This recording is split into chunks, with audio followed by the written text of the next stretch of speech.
There is a reason you have deep dreams. There is a reason you dream big dreams. There's a reason why creativity is inside of you. It is waiting to be expressed and experienced. You deserve to take action on your dreams. You deserve to ask for what you need, even though you have a wealth to be so grateful for. It is because of your wealth. It is because of the support you have. It is because of the education that you have that you now get to stand on that platform and take action on your dreams. Hello and welcome to the Business of Happiness podcast.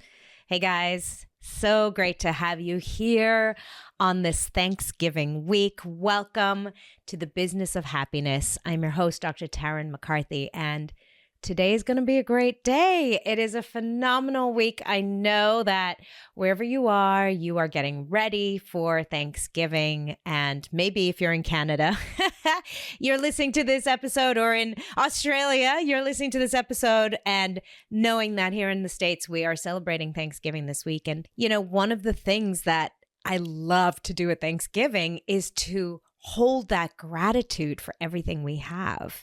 There's so much to be grateful for, and it's a great reminder to just reconnect with everything we can be grateful for. It helps to redirect your thought pattern in a world where we can get so lost in everything that feels hard and heavy and like disaster around every corner. It's so nice to have that little check-in with ourselves. Can I just remember what I can be grateful for? And today's episode, we're talking about not only gratitude, but how sometimes that gratitude, that telling ourselves, I should be so thankful, can prevent us from asking for what we need and actually receiving it. So yes, this week, this Thanksgiving week, give thanks, give thanks, give thanks. And notice when you're using gratitude as a bypass for asking and receiving what you actually need. There are times where we can tell ourselves, I should be so grateful. I am so grateful. And we start to recognize that there are people in the world who have so much less than you do. There are people that are struggling out there, and that it really helps to pay attention to what you do have in your life. Look at the great work you're doing. If you're a woman in dentistry, you have an amazing job. You have an incredible profession, an incredible career. Let's not forget that you worked hard to get here. This wasn't just handed to you on a platter. So let's also hold space for that. But thank you for this amazing profession that really has incredible impact on the world around you, literally putting smiles on children's faces. And I just was talking to a client this morning, and she said, you know what I love? That moment when a patient holds up the mirror and she either bursts into tears or she bursts out laughing because of how great her smile looks. Thank you that we get to witness that moment, that precious moment in our patients' lives. And thank you for this profession where when you go in the morning, you are making good money for the effort and the hard work that you do. So that is not a small thing to be grateful for. Thank you maybe for your family this week and this week of Thanksgiving where you are forced to take a day off. Maybe you're not good at closing the practice down, but this week on Thanksgiving, it is a must. It is at least in the States, it is a federal holiday, and you are forced to close the office down. So thank you for that. Imposed boundary. If you are a business owner who has trouble closing the practice for herself, there's a lot to be grateful for. The food on your plate, for the ability to eat and enjoy, and your taste buds. We can take it all the way. Thank you for time with family. Thank you for moments of sweetness and presence. And recognizing how often we use that gratitude as a bypass for what you really need.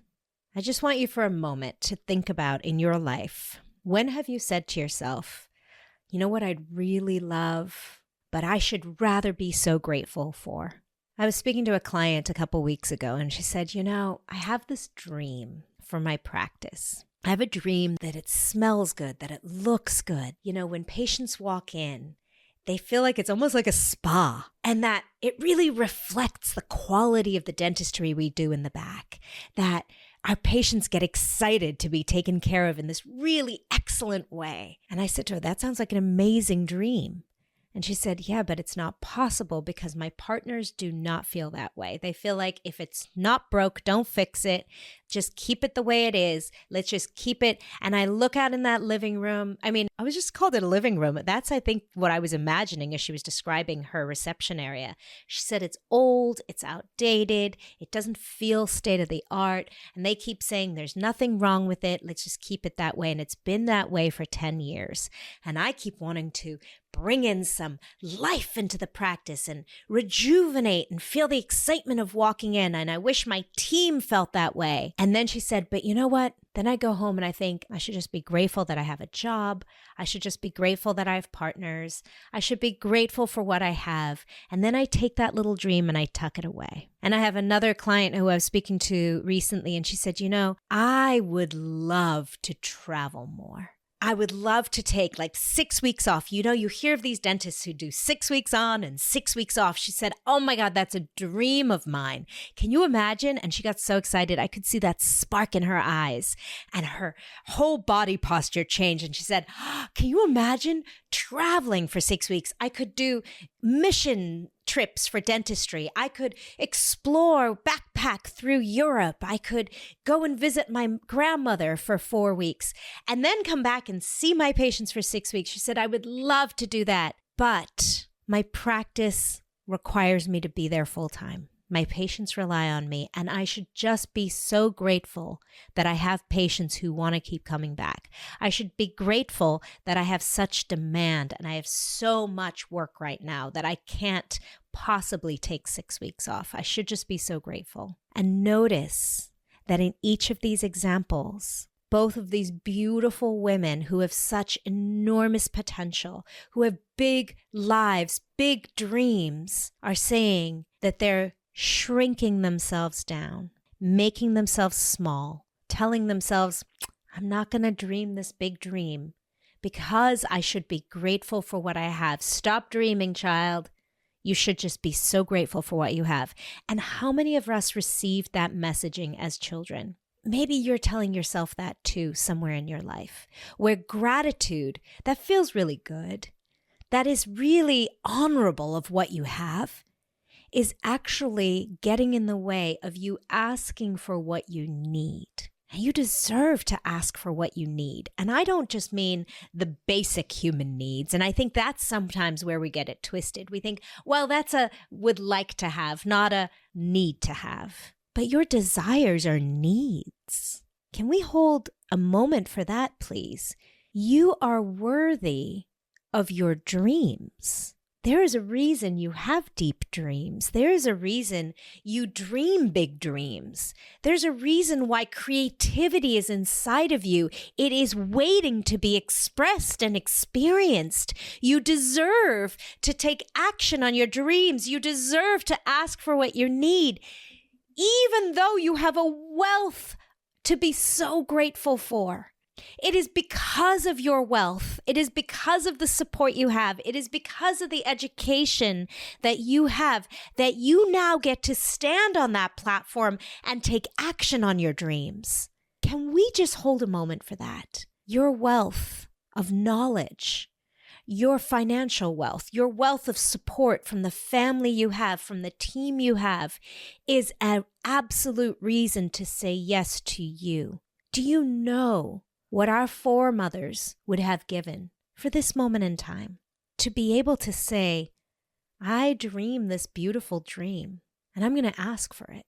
I had another client, also a successful woman business owner, who in her marriage feels like she doesn't have the opportunity to have a say over their finances. Her husband is not in dentistry, but he manages the finances for the family, and all that money goes into one account that she doesn't even have a password for. And he decides where all the money goes. And she said to me, I should just be so grateful because he takes care of us financially. He navigates that. I never even have to look at it. I don't have to pay a single bill. I get to spend the money, but I should just be grateful. I keep asking him for access to our accounts, but I should be grateful that he navigates everything. Right there. Yes, the gratitude is beautiful. And are you using gratitude to deny yourself what you need? To deny yourself what your intuition is asking for, what your dreams are asking for? That is not a small thing, my friends. And a lot of it comes from recognizing that you are worthy of asking the question. There is no one out there, there's nothing out there that can ask you to prove your worth. You are worthy of asking for what you need. And yes, sometimes it'll make someone else uncomfortable. That you are worthy of okay as well. It is okay that other people get uncomfortable when you ask for what you need. It is okay. For those of you who have children, how many times have you told your kids, babe, you get to ask, raise your hand in class. If you don't know, if you don't understand, ask. And what if your daughter said to you, but mom, I don't want to inconvenience her. She has a workflow. She has a curriculum to get through. I don't want to interrupt. Of course she's deserving of asking the question. Of course she's deserving of asking for what she needs. We never want our daughters and our sons to shrink themselves. And yet we do it to ourselves. And we do so through gratitude. Sometimes gratitude is masking your need and you're shrinking yourself away from asking for what you need. So just giving that to you as a thought to consider this week as we go into this beautiful week of gratitude. And yes, recognizing the abundance that gratitude can give us. So notice energetically the difference between I'm so grateful that I have an amazing husband who takes care of the finances, who takes that responsibility, versus I should be grateful for him taking care, paying the bills and taking care of the finances. And I shouldn't ask for what I need because he feels uncomfortable giving it to me. So I should just be grateful. Do you notice energetically the difference between those two things? And right there, you get to be aware of where you're coming from in your gratitude. I'd love to talk about another part of gratitude, and that is when we're grateful and we don't allow ourselves receivership of it. In other words, we don't let that gratitude land. The most simple example of this is when someone pays you a compliment and you deflect it. We do this all the time in dentistry, by the way. Oh my gosh, doctor, this looks amazing. I can't believe you just did this. And we go, oh yeah, that's what we do here. And you deflect it instead of letting it land. Other people's reflection of you. Now that's a gratitude you can take and receive. Be grateful and allow it to land. Or as we go into this Thanksgiving week, when people are offering to do things for you, receive. When someone offers to bake that pie, yes, please. Please go ahead and bake that pie. Receive that support. So often we become hyper independent and we think, I've got it. I'll take care of the whole thing. You are my guest. You just show up. And please know, I have definitely been challenged with this in the past myself, where I say, I'm going to take care of you. You just come and show up and I will do all the work. But recognizing that a part of gratitude is actually receiving, giving yourself the permission to receive it, sitting back for a moment and receiving that compliment or receiving the support, especially for all my mamas out there. We're about to go into the season, we've actually started, where Christmas and Thanksgiving, the new expectations of you pile on. All patients who are coming at the end of the year wanting to squeeze in those last minute appointments before December 31st, or now we feel the pressure to have parties for the team, and you want to express your gratitude to them. You want them to recognize how much you value them. So we squeeze in a party, or some of us a whole day of events for our team members.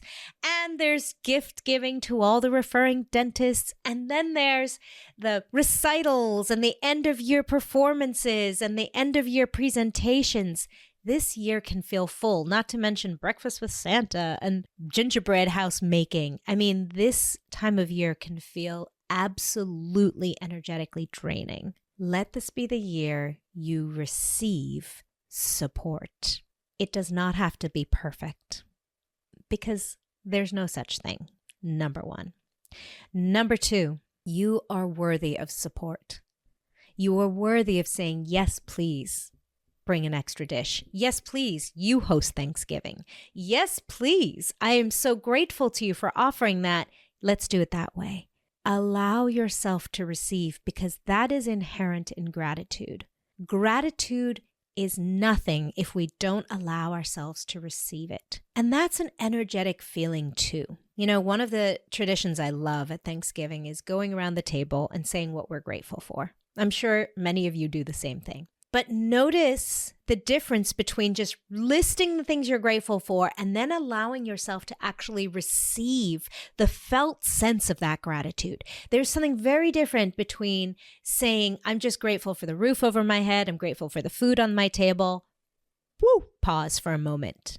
And actually, the pause is where we allow that to land. So wherever you are listening to this podcast right now, maybe you just hold a moment for the gratitude you have for the house over your head, the roof over your head, and you can pause for a moment and just feel, I am so grateful for this beautiful house that is around me, for the support and the safety and the stability of the things around me. Let me just hold a moment and feel that gratitude. Receive that gratitude.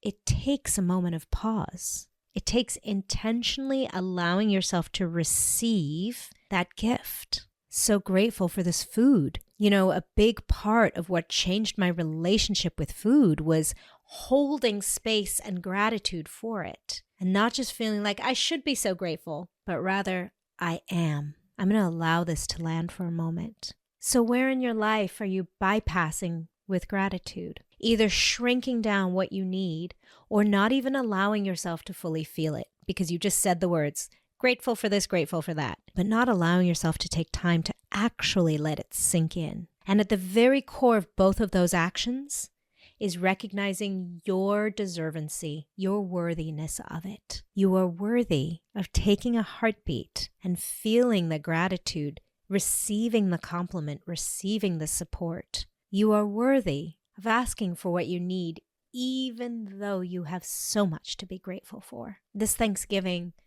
let me express my gratitude to you, and I hope you give yourself a heartbeat to receive this. Thank you. Thank you for listening to this podcast, not because it benefits me, but because it benefits you and the people around you. Thank you for recognizing that your needs matter, that loving yourself is what the world needs more of, because when you feel good, that is when you can have greater impact in the world. That is when you are an even greater leader, an even better dentist, an even better mom, sister, daughter. That is when you really do good. Bye-bye. Thank you for listening to the Business of Happiness podcast. If this episode brought you new perspective and value, I invite you to subscribe so that you catch all upcoming episodes and leave us a review. And if you know of a friend or colleague who could benefit from this perspective, share this episode with them and empower their day. For more information about the Business of Happiness and the Radical Happiness for Practitioners course, find me on www.thebizofhappiness.com. See you there.